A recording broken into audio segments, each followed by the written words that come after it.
Hai guys, sebelum tu jangan lupa subscribe, like, comment, share. Kita jumpa video sebelah. Guys, hari ni aku nak buat video apa?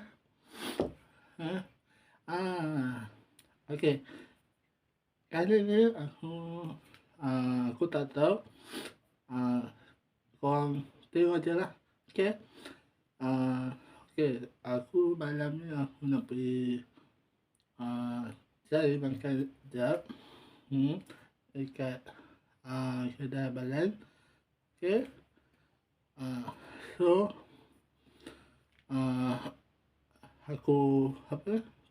Aku bungkus je lah. Jumpa video sebelah. Bye bye. Rasa emak guys.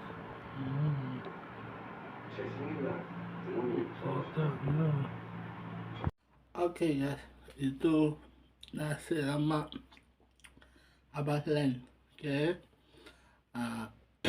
Sebelum tu aku ada cakap bukan aku lah, orang kedai suruh aku datang.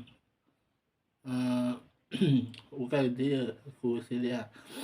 Aku nak datang kedai untuk promote kedai dia.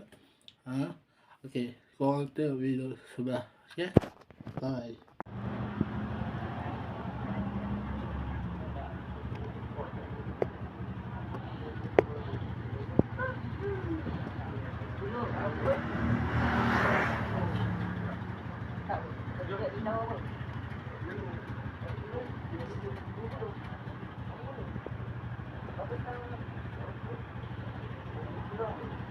Guys, korang dah tengok kan kedai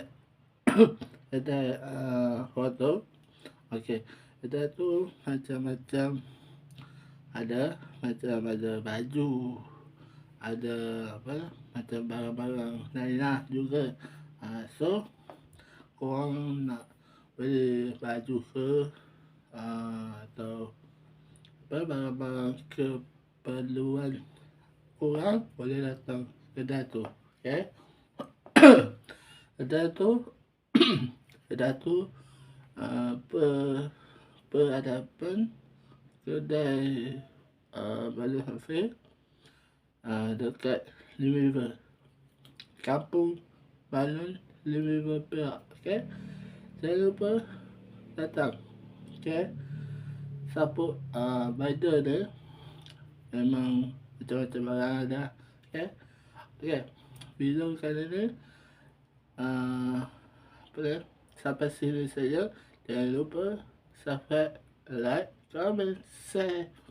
Jumpa lain kali video episod. Assalamualaikum.